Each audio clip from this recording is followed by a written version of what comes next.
In the opening scene, we see Leah, a young Asian lady who is living in Sydney. Her granny Popo left her some money to open a tea shop in Sydney far away from her old life. She opens up the tea shop and named it after her beloved granny, hoping everything will be perfect. At her shop, she explains her concept of tea to her customer in the most amazing way she could. But she gets pissed when he requests for bubble tea. She sends him out of her shop in annoyance. Mason, her close friend, comes in at that moment and he reminds her that he has always suggested they sell bubble tea. Leah flares up as she schools him in her artisanal tea shop that specializes in authentic, handcrafted Chinese tea experiences. Mason makes a joke of her and reminds her that tradition isn't paying the bills anymore. He rolls out all the bills that need to be paid and a new letter with the big red stamp he just received. Mason changes the topic and informs her that they need to go blow off work steam before attending her sister's Bougie engagement party in Townsville. He screams in excitement as the kettle on fire begins to whistle, meaning that even the kettle agrees with him. At the close of work, they freshen up and attend a club party in town. Leah completely forgets she's at a party as she begins to scribble down new ideas for her maid of honor speech. She sends away a guy who comes to start a conversation with her. Mason scolds her for shooing off a guy with interest in her. He reminds her that she needs to take a +1 with her because he'll attend the party but he's going solo. He can't afford to miss an opportunity to meet his future partner. Leah chuckles as she makes a toast to his dreams of finding a partner in Townsville. After the party, Alice gets back to her apartment. She kneels in front of the little shelf where she arranges photos of her family members and begins to speak about her granny's photograph. She confesses how her business is drowning while her sister will be getting married to the love of her life. And now, she's got only 1 month's rent left from the money Popo left her. At this point, Leah is willing to welcome any idea or suggestions that will help her business thrive, even if the idea somehow comes from her late grandmother. The next day, Mason and Leah arrive at the airport in Townsville. Mason admires the place and how tropical it is. Their ride soon arrives. On their way, Leah excitedly talks about her sister's wedding. She's surprised to find out that the driver knows her sister, and what's more surprising is his revelation of Alice's popularity in town. She gets out of the vehicle on arriving at their destination and Alice comes running to hug her. The sisters are super excited to see each other again. Alice likes Mason already, but she's concerned about her sister who doesn't look too okay. Leah urges her not to worry about her because, at the moment, she's the one who should be worrying. They all get into the restaurant where her mother Jing, Aunt Gilly, and Nigel, Alice's fiancé, are waiting. Leah excuses herself to quickly freshen up before joining the rest of the family. Her father, Zion, soon arrives and Jing begins to throw shades at her ex-husband. Alice disrupts them to ask when the fortune teller, Mrs. Lee, will arrive. It is a Chinese tradition to have one's fortune told before a major event, and Alice is anxious about having her fortune told, as she has been waiting her whole life for a day like this to come. Mrs. Lee makes quite an entrance. Everyone's head turns in her direction as soon as she steps in. Alice gets excited as Mrs. Lee reads out her horoscope predicting a happy marriage for her. She suggests that Mrs. Lee reads Leah's fortune as well in celebration of her business, which she says is thriving. Zion supports Alice and for the very first time, Jing confesses she's proud of her. Leah stares at her mother with many questions all over her face and her father drags her up so she can sit beside Mrs. Lee. Mrs. Lee takes Leah's hand and she reads her horoscope. She realizes that Leah's business isn't doing as great as she claims, but she decides to keep it a secret from her family. She reveals that Leah's business and love life are tangled. Hence, her business will thrive more when she meets her soulmate, who she will meet in her next 5 dates, and it'll take place before Alice's wedding, which is coming up in 2 months. Leah sighs in disbelief and says that Mrs. Lee's prophecy is dumb, but Jing turns towards her with a stern face saying it's perfect. It's evening and also time for Alice's engagement party. As the family walks into the venue, Alice is more excited about her sister's date. She addresses Leah on the type of guy she should go for and not some duds. Mason laughs, revealing that Leah has never picked any kind of guy ever since he knows her. Leah feels uneasy with the way her family is going about the whole thing because she doesn't even believe in fortune tellers. She sees them as a set of people who say things, hoping they'll turn out to be true. Jing suggests that she focus on her business while they all pick a date for her. Zion takes her by surprise, as he offers to place a $50 bet on her date. At this point, Leah is exhausted. She reminds her father that she's not some slut, but her mother quickly interferes, telling her not to make such a statement, as she'll get even more successful in her career when she finally finds the man for her. Leah smiles dryly, seeing how serious she is becoming. In the course of the party, Alice takes Leah to meet some townies she hasn't seen since her high school days, but she's quite certain her soulmate is not among them. Mason encourages his friend to keep up a positive spirit. Then, his eyes suddenly see a hot guy walking down the staircase, and Leah advises him to go chase his pink panther. Leah is walking around the party all by herself when 2 ladies she used to know recognize her. As they converse, Mimi starts coughing about throwing up on Leah's suit. In her attempt to avoid ruining her suit, she accidentally steps on Richard, her childhood best friend. They are surprised to see each other there because it has been a while. Leah takes a look at Mimi, who is throwing up, while Sissy pats her back. so she suggests they move away to go grab a drink from the bar. She feels a little awkward having a conversation with her best friend who feels like a stranger to her now. She ends the discussion and walks away, but Richard refuses to let her leave as he walks behind her. He suggests they play a game of Jenga like they used to do. Leah agrees to play. She tactically takes a brick from beneath the pile and places it at the top without causing the pile to crumble. Richard, on the other hand, comments on his observation of Leah, who seems different from who he knew her to be. He reveals that his family restaurant is doing well and they are thinking of opening a third location in Sydney. Leah instantly crashes the pile of bricks in shock. Of course, she doesn't want anyone from her hometown to know that her tea shop is not as successful as she claims it is. Leah wonders who invited Richard to her sister's party, and just then, Alice comes to them gushing over her maid of honor and best man who seems to be getting along. Leah is stunned to find out that Alice assigned Richard to be the best man. She missed this information because she didn't read the wedding handbook Alice sent to her. She excuses herself to go find Mason as she doesn't want to continue the conversation anymore. Instead of searching for Mason, Leah gets herself drunk and hits the dance floor, dancing with almost everyone she sees. She soon gets intoxicated and starts misbehaving, which causes her family members to wonder what's going on with her exactly. The next morning, she wakes up in the same room as Richard. She screams as she sees him, and thoughts of them making out cross through her mind, but he assures her that nothing happened. He reminds her of her refusal to go along with Mason the previous night, claiming she wants to shut down the party. The events of the previous night were not clear to her, but then she wonders why he's looking so hot as she stares at Richard's abs and muscles while he's trying to put his shirt on. He invites her to come hang out with him later, but Leah insists she'll be attending a date with someone whom he will meet at her sister's wedding. She runs out of the room almost immediately. Lucky for her, Mason is just sitting outside the corridor. Leah grabs him and pleads with him for them to leave already so she can get to work. She reveals to him that she will never hear the end of it if she should come back to Townsville for Alice's wedding with no date and a failed tea shop. Therefore, she has 5 blind dates to go on, and hopefully, she might just find the right date. Mason screams in excitement, but he still needs to confirm she didn't get down with Richard. Mason and Leah get on the next available flight back to Sydney, and they draft up the qualities that the man she will pick must possess. Meanwhile, her parents are doing the most they can to get her hooked. Zion creates an account on a dating site on her behalf, also looking through a list of eligible suitors for his daughter. Alice also looks online for eligible bachelors for her dear sister. Zion succeeds in matching Leah up with a man by the name of Apollo Wang. He sends her the address and time for her date. Mason offers to give her a makeover, but Leah refuses, insisting that she will go on the date as herself. Nothing more or less will do. Later, Leah arrives at the address her dad sent to her, but something feels wrong because the cab drops her off in a dark alley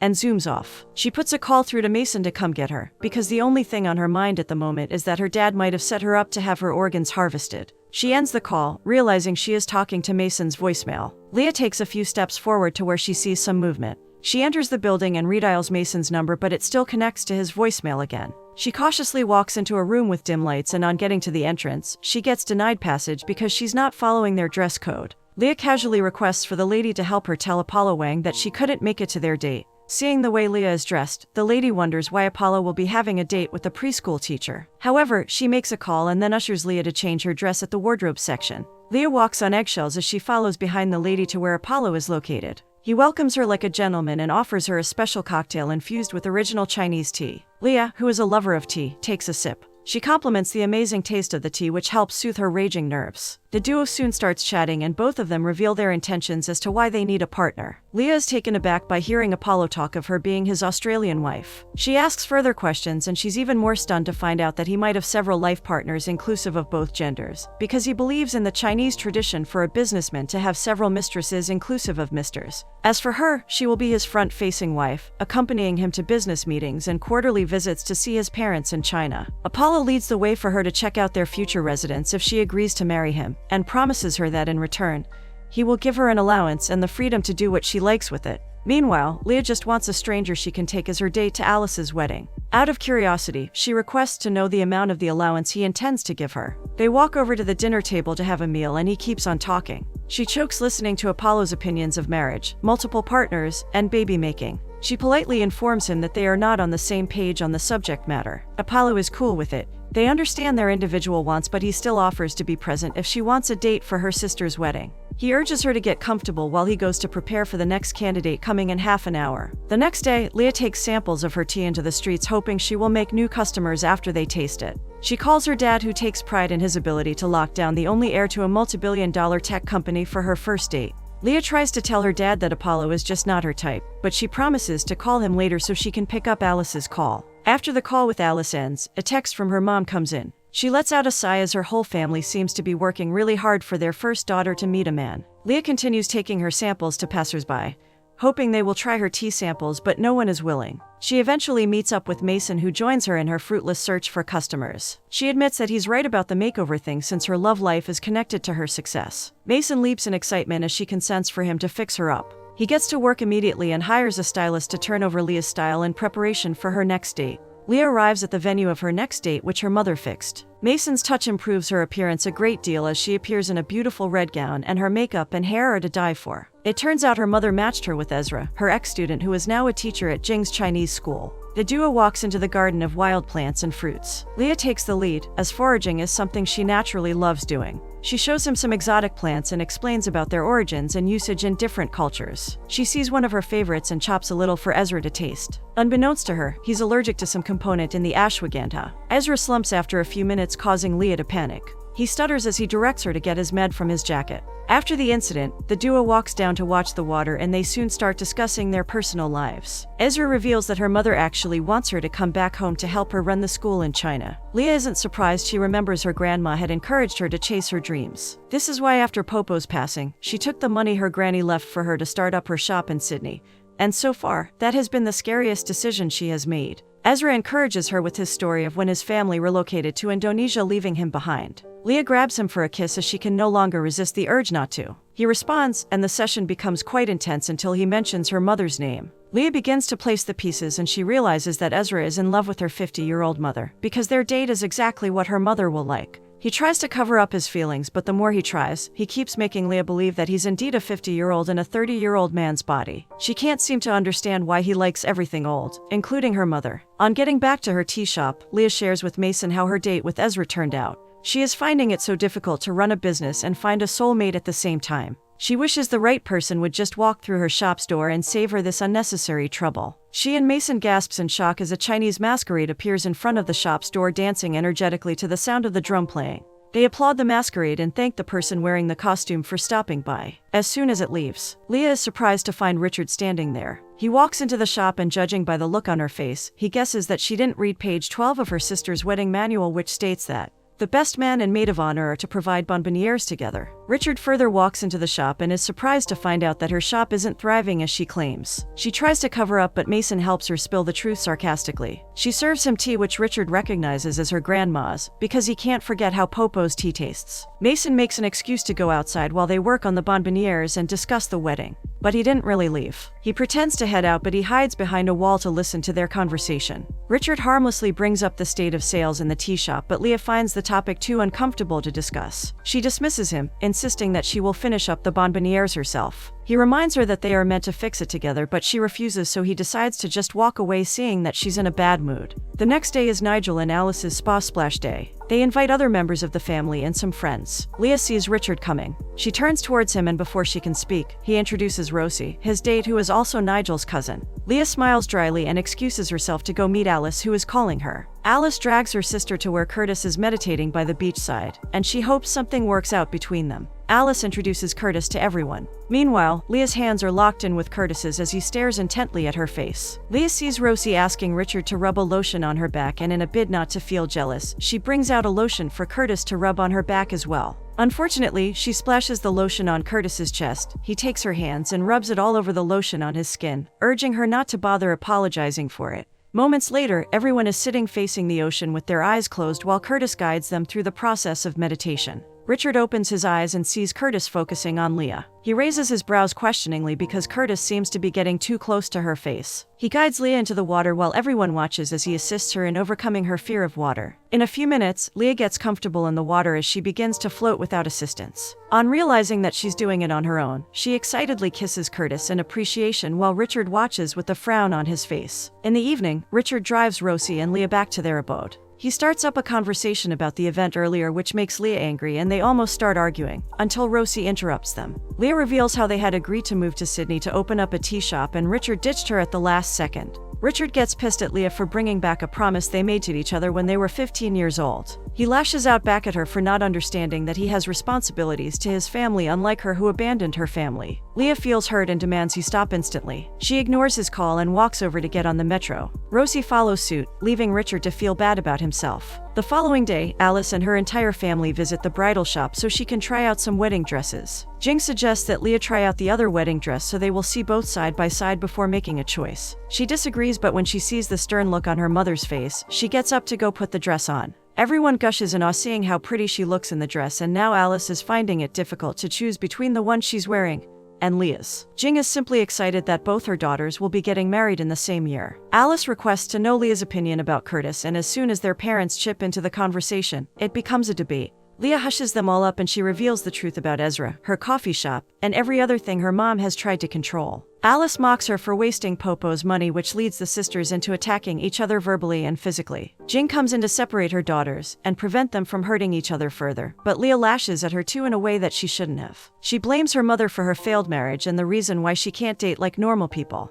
Alice moves over to console her mother while Zion cautions Leah for going too far even though he believes she's not wrong. Seeing her mother downcast, Alice angrily tells Leah not to bother attending her wedding, and that she's no longer her maid of honor. Leah walks out of them amid tears. When she gets back to her shop, more woes await. She sees an eviction notice in Mason's hand. Just when she's trying not to vent her frustrations, a customer walks in asking for bubble tea. As calm as she could, Leah explains that she doesn't sell bubble tea, and the young man brings out his camera to record her responses. Leah still maintains her cool and explains that the essence of her tea shop is to teach people her culture, not to brew bubble tea. But the guy goes on about bubble tea and Leah finally loses her cool. She launches at him to attack but mistakenly breaks her teacup. She ends up chasing him out furiously. Leah spends days in her house ignoring calls from everyone including her parents. She receives several voicemails from her family. Her dad asks her to apologize, her mom worries about her, and Alice requests they talk. 3 days passed and she locked herself up living in her disheveled room. Fortunately, Mason comes to visit. He reminds her that she still has 2 dates left, needs to get herself out of this mess, take the chance to find her soulmate, and turn things around. Mason reveals he'll be her date and he has set everything up so all she needs to do is get dressed and meet him at the rooftop. At the rooftop, Mason proves to be a best friend as he lends his ears to Leah. He listens to her complaints, frustrations, and fear. He encourages her to pour out everything until Leah suddenly remembers something her Popo used to tell her. She laughs and notices that she suddenly feels better. Her date with Mason is the best so far. Leah takes a walk back into the coffee shop that night as inspirations begin to flow. She spends the night working on her store. Mason compliments the good job she put into the store's new look. She gives it one last try before going back to fall on her bed, and while he remains in the shop. A few minutes into her sleep, Mason rings her to come downstairs quickly. She's surprised to see the large number of customers outside her shop. He shows her a video of her trending online with over 10,000 views and counting. The crowd starts pounding on the door and Leah jumps in fright. Mason ushers them in while she prepares to serve the customers like she has always wanted. He prompts her to do her tea ceremony right away. Leah addresses the crowd in her store as she brews tea for them. They all pay rapt attention to her and soon sales begin fully with some fans of her video clamoring to take selfies with her. Meanwhile, Richard walks into her shop and sees the improvement.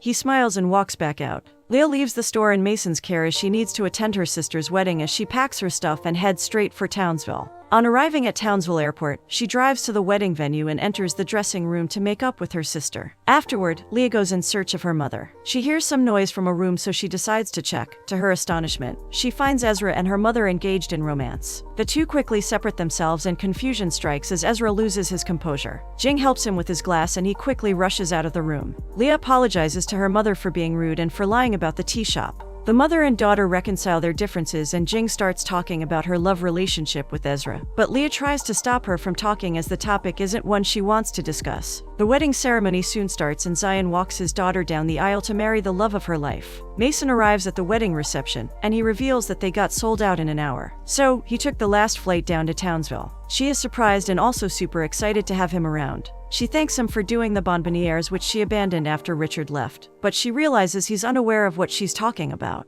So, she asks him to forget about it. Mason notices Apollo, who is in attendance at Alice's wedding. She encourages him to go make his move as they will be a better match together. She smiles as she watches her best friend step out with Apollo. Mrs. Lee comes to join Leah and they soon start discussing her dates. Before vanishing, she reminds Leah that she still has one last date left. In the next scene, Nigel comes to meet Leah. They start discussing Richard and he makes a revelation that is new to Leah. She blames him all along for jilting her, but she didn't know that he was faced with the responsibility of taking care of his family all by himself when his mother fell critically ill in their high school days. Zion soon comes to interrupt their conversation as he requests to talk to his daughter. After the party, the time comes to conduct the Chinese traditional part of the wedding. The new couple gives a cup of drink to the parents and gets gifts in return. When it's Leah's turn, she gives a speech advising the couple. Alice stands up to hug her sister and then whispers into Leah's ears to not let go of the person she is talking about in her speech because she's sure her words aren't completely for her. Leah smiles and heeds her sister's advice. She runs out instantly to go meet Richard, who stepped out when she was advising the new couple. She reconciles with him and requests to take him on a date.